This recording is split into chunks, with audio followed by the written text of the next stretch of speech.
You've tried everything, haven't you?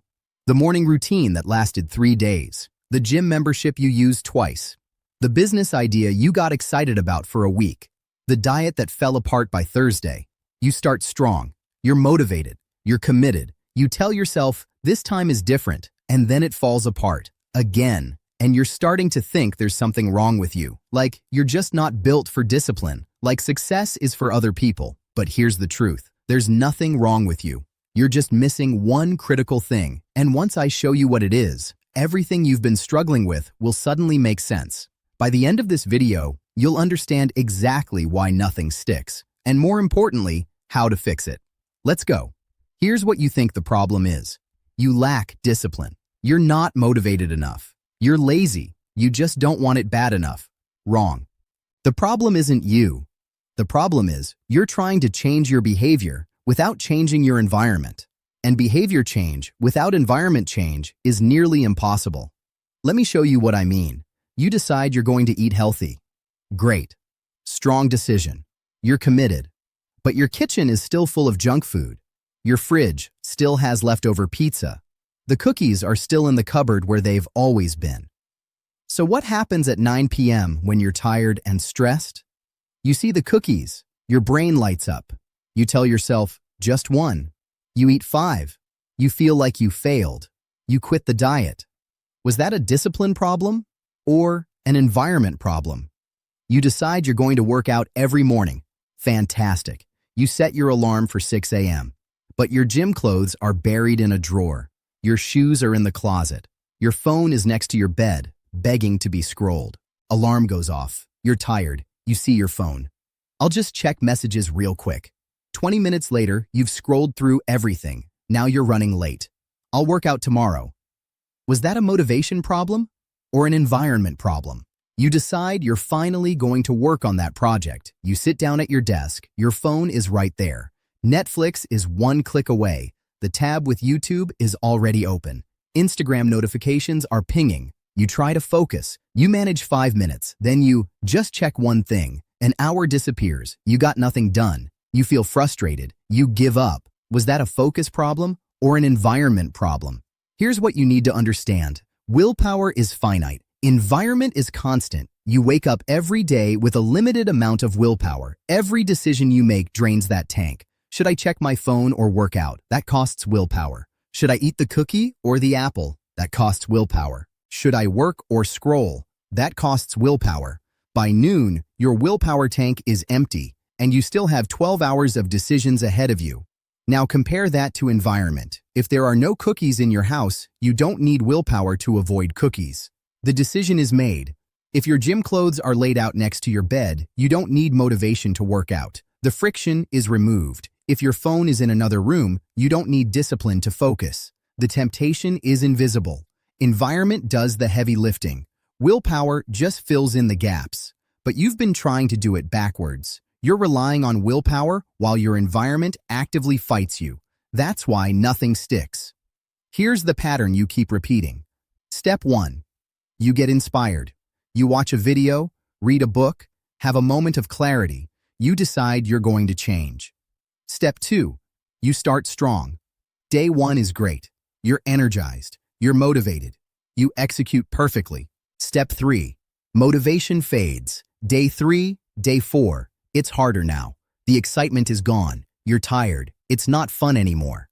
Step 4. Your environment defeats you. The old triggers are still there. The distractions are still accessible. The path of least resistance is still the wrong path. Step 5. You fail.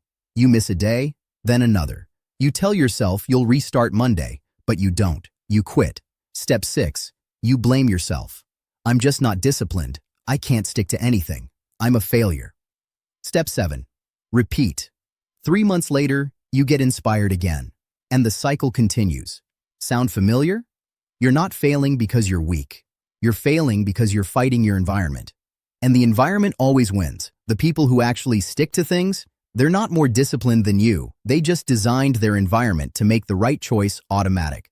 Let me break down exactly how they do it. Principle 1. Remove friction from good habits. Make the thing you want to do so easy that not doing it feels harder than doing it. You want to work out in the morning? Don't leave your gym clothes in a drawer. Put them on your bed before you sleep. Better yet, sleep in them. Now when you wake up, you're already dressed. The friction to work out is almost zero. The friction to not work out, you have to actively change clothes. You want to read more?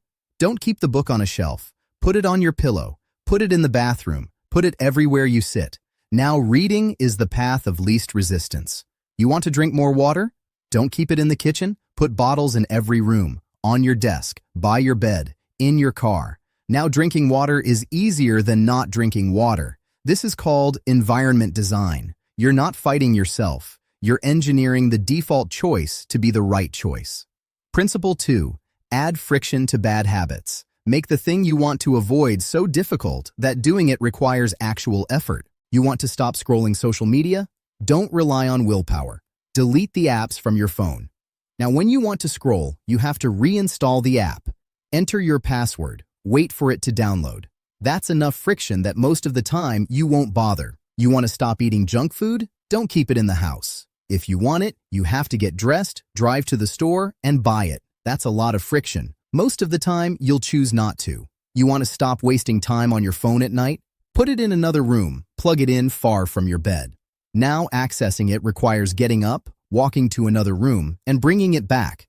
Too much effort. You'll just go to sleep. The goal is to make bad habits inconvenient, not impossible. Just inconvenient enough that your lazy brain chooses the better option. Principle 3. Use commitment devices. A commitment device is something that locks you into the right choice so you can't back out later. You want to work out consistently? Pay for a trainer. Now, skipping costs you money and wastes someone else's time. That's painful enough that you show up. You want to save money? Set up an automatic transfer on payday. The money moves to savings before you can spend it. You can't be undisciplined with money you don't see. You want to finish a project? Tell people you're doing it. Set a public deadline. Now, backing out means losing respect. You're using future consequences to force present action. Your future self will try to wiggle out of commitments. Your present self needs to make that impossible. Principle 4. One space, one use. Your environment sends signals to your brain about what you should be doing. If your bed is where you sleep, watch TV, work, eat, and scroll, your brain has no idea what bed means. So it defaults to the easiest thing, usually scrolling or Netflix. But if your bed is only for sleep, your brain learns. Bed equals sleep. You get in bed, you get tired. Automatic. Your desk should be for work, nothing else. Not for eating, not for scrolling, not for gaming. Just work. Now, when you sit at your desk, your brain switches into work mode automatically. Your couch should be for relaxation. Your kitchen table for eating. Your designated workout spot for exercise. One space, one use. Clear signals. Clear associations. This is why working from your bed never works. The signals are mixed. The environment is confused. Principle 5. Make it visible or invisible. Out of sight, out of mind is real. If you want to do something, make it visible. If you want to avoid something, make it invisible. You want to practice guitar? Don't store it in a case in the closet. Put it on a stand in the middle of your room. Every time you see it, your brain thinks about playing. Eventually, you just pick it up. You want to stop watching TV? Unplug it after every use. Cover it with a blanket. Put the remote in a drawer. Now watching TV requires setup. That's enough friction that you might choose reading instead. Visibility creates reminder cues. Invisibility removes temptation cues. Design your space so the good cues are everywhere and the bad cues are nowhere. Here's what happens when you actually implement this. First, things get easier. Not because you're more disciplined, because the environment is doing the work. You're not fighting yourself anymore. You're not relying on willpower. The right choice is just easier. Second, habits start to stick. Because you're not depending on motivation that fades. You're depending on environmental cues that don't. The gym clothes on your bed don't care if you're motivated. They're there either way. Third, you start to trust yourself again. Because you're finally keeping promises to yourself. Not because you suddenly became a different person. Because you removed the obstacles that were defeating you, and that trust compounds. You start believing you're capable of change, because you have evidence now. Here's what you need to do right now. Pick one habit you want to build. Just one. Now ask yourself, what's the friction? What makes this hard to do? What obstacles are in the way? Remove them. Tonight, before you go to bed, if it's working out, lay out your clothes. Put your shoes by the door. Set up everything so that when you wake up, all you have to do is start. If it's reading, put the book somewhere you can't miss it. Remove the TV remote from easy access. If it's eating healthy, throw out the junk food. Tonight, all of it. Don't finish it first. Throw it away. Now ask yourself, what environment is sabotaging me? What's making the bad habit easy? Add friction. Make it inconvenient. Phone distracting you? Put it in another room when you work. Not on silent. In another room. Social media stealing your time? Delete the apps. Yes, right now. You can reinstall them later if you really want to, but make yourself go through that friction first. TV eating your evenings? Unplug it. Cover it. Make watching it a deliberate choice instead of a default. Then, create a commitment device. Tell someone what you're doing. Set a public deadline. Put money on the line. Make future you unable to back out. And finally, apply the one space, one use rule. Where's your workspace? Clean it. Remove everything that's not work-related. Make it a temple of focus. Where's your rest space?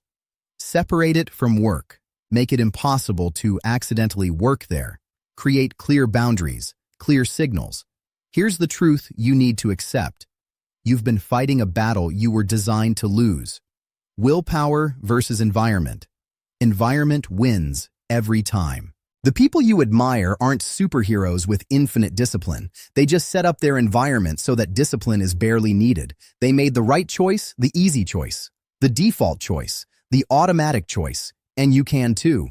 But you have to stop relying on motivation and start engineering your space. This isn't about trying harder. It's about being smarter. It's about understanding that you're human. You take the path of least resistance. Everyone does. So make the path of least resistance the path you actually want to be on. Change your environment tonight. Not this weekend. Tonight.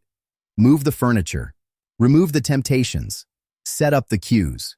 Because tomorrow morning, when motivation is gone and you're tired and you're faced with a choice, your environment will make that choice for you. Make sure it's making the right one. This is why nothing has stuck before. But it's also how you make everything stick from now on. Your environment is either working for you or against you. There's no neutral, so which is it? Fix it. Tonight. See you in the next one.